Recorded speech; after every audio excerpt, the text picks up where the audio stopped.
Tes, tes, tes. Halo Sobat Bangku Podcast. Kenalin, gue Mama Bear. Seseorang yang ingin sembuh agar tumbuh. Sebelumnya, gue mengisi podcast untuk diupload ke Spotify dan beberapa platform lainnya. Sekarang sedang mencoba untuk mengepakkan sayap lebih lebar lagi. Berharap banyak sobat-sobat Bangku Podcast di sini yang butuh teman dan juga pendengar yang baik. Mari kita berteman supaya bisa duduk bareng-bareng, ketawain kesialan hidup, dan berproses sama-sama. Terima kasih sudah mau menonton video ini sampai habis. Kalian bahagia terus ya. Dan selamat mendengarkan. Halo. Kalian apa kabarnya? Gimana? Di penghujung tahun yang amazing ini, kalian udah bikin resolusi apaan buat menyambut tahun 2022? Kalau belum, bagus deh. Jangan dibuat dulu daftarnya. Mendingan fokus dulu sama apa yang sedang kalian kerjakan sekarang. Tahu sama apa yang baru aja kalian mau mulai. Karena sejatinya mengeliskan banyak resolusi bisa mengakibatkan fokusnya kalian jadi beralih. Padahal kan ada yang lebih penting yang sedang kalian kerjakan toh. Jadi bikin harapan dan doa aja. Doa dan harapan untuk diri sendiri supaya lebih disehatkan lagi jiwa dan raganya. Dan juga kebahagiaannya lahir dan batin. Oke? Ngomong-ngomong soal bahagia, seberapa besar sih pengaruh kebahagiaan bagi kalian? Apakah kebahagiaan orang sekitar kalian juga berdampak pada diri kalian? Yang hingga akhirnya kalian mengutamakan kebahagiaan orang lain dulu baru kalian. Karena gue sering banget nih denger ya kalimat pamungkas dari orang-orang, gue bahagia kok asal lu bahagia juga. Gue bahagia kok ngelihat dia bahagia. Berarti kan dia mengutamakan kebahagiaan orang lain ya di atas kebahagiaan dia sendiri. Tapi kalau kalian sekarang sudah memutuskan untuk mencari kebahagiaannya kalian sendiri, bagus dong. Keputusan yang tepat banget. Karena kalau kata Bang Reza Rahardian dalam filmnya yang berjudul Kapan Kawin itu, dia tuh bilang tuh, kebahagiaan yang kamu kasih ke orang itu kayak cek kosong. Kalau kamu mau kasih uang, ya kamu harus punya uang dulu. Sama, kalau kamu mau orang-orang di sekitar kamu bahagia, ya kamu harus bahagia dulu. Dan itu menjadi tanggung jawab diri kamu sendiri.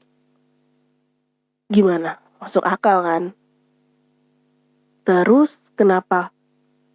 Kenapa sampai saat ini kamu terus-terusan mencoba untuk menyenangkan orang lain, walau kamu tahu persis kamu tidak ingin melakukannya? Kenapa? Kenapa kamu masih sulit untuk mengatakan tidak kepada orang yang terus-terusan merongrong kebahagiaannya supaya bisa kamu penuhi? Padahal ukuran kebahagiaan orang tuh pasti berbeda-beda dan kamu gak bisa terus-terusan menjadi penjamin kebahagiaan orang lain.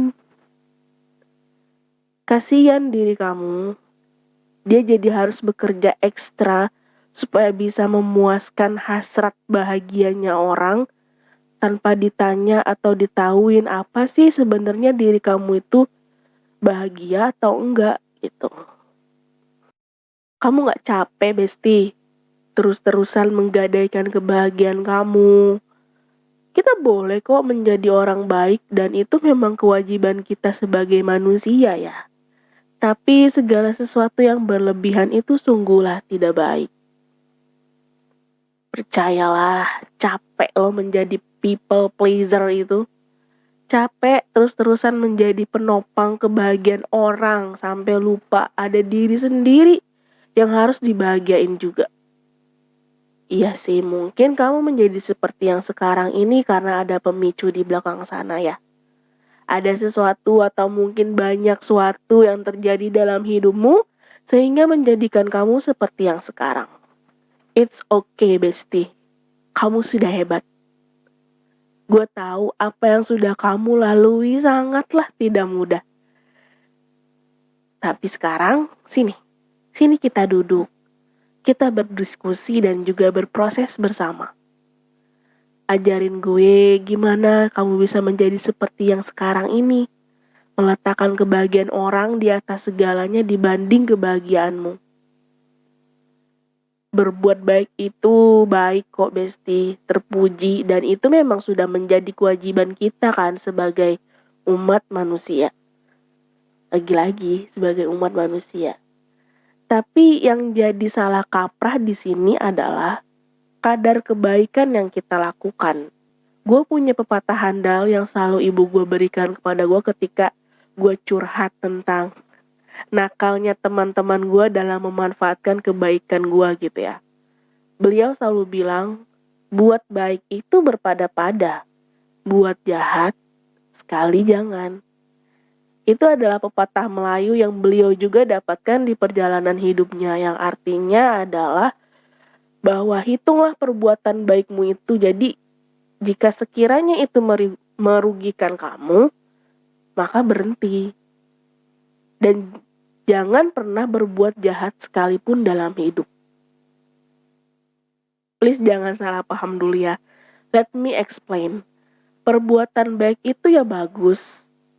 Jika memang itu baik untuk dia, orang yang sedang kamu bahagiakan itu, begitu pula baik untuk kamu, ya itu bagus.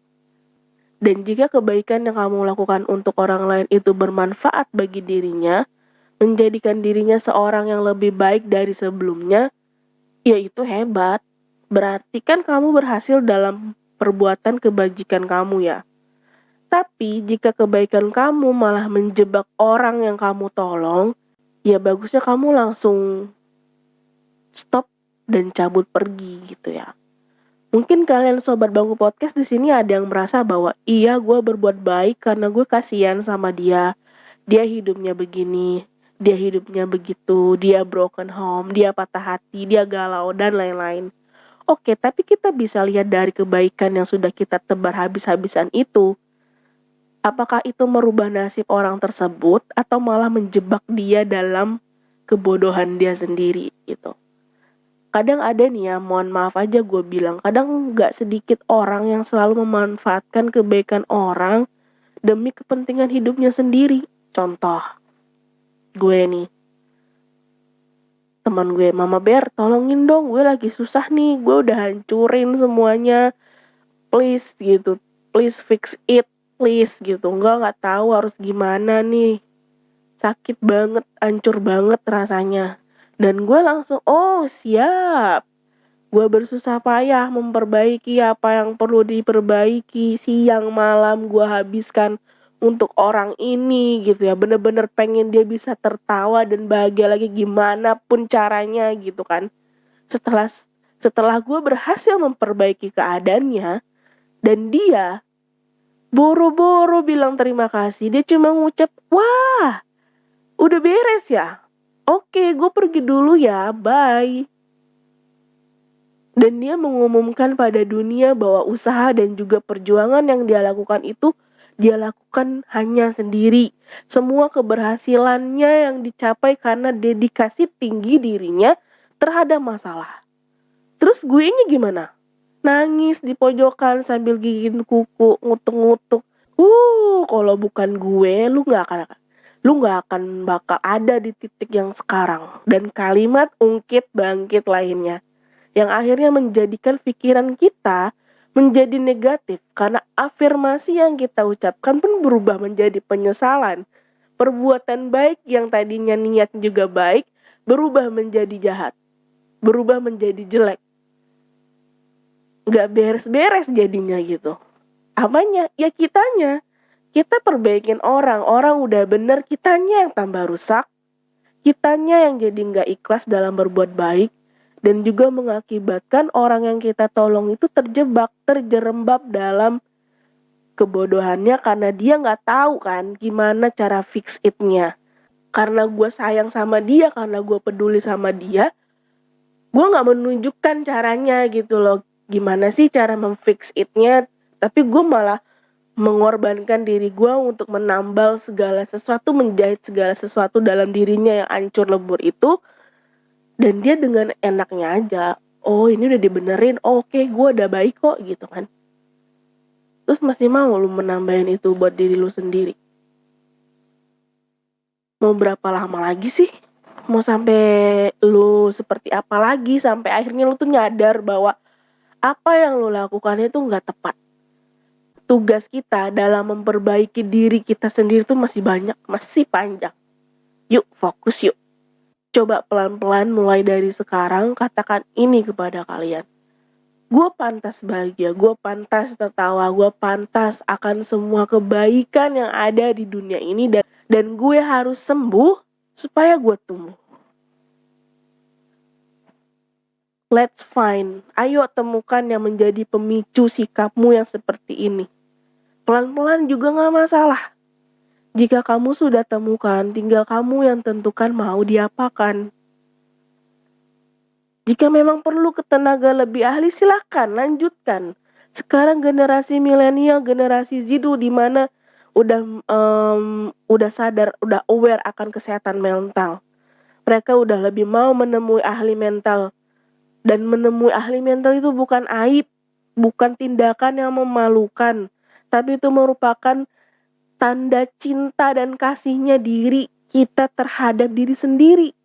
Dan bisa jadi untuk anak-anak kita nanti, karena kita secara tidak langsung kita udah memutus rantai trauma yang kita punya gitu kan. Ayo guys, jangan ragu, pergilah demi dirimu sendiri. Dan jika kalian masih ragu, silakan. Jika kalian ingin menceritakan segala kegundahan kalian, gue gak akan bosan-bosan mengingatkan kalian bahwa gue di sini ada untuk kalian. Walau gue gak seahli tenaga psikologi atau lain hal, tapi gue pengen kalian tahu bahwa gue punya cinta dan kasih yang setidaknya bisa menyejukkan hati kalian sedikit. Oke? Kirim ke email mamaberharga@gmail.com atau di DM Instagram langsung @bangku.podcast. Terima kasih ya. Terima kasih sudah bertahan sejauh ini. Ayo kita sembuh agar kita tumbuh. Dan kalian bisa bahagia.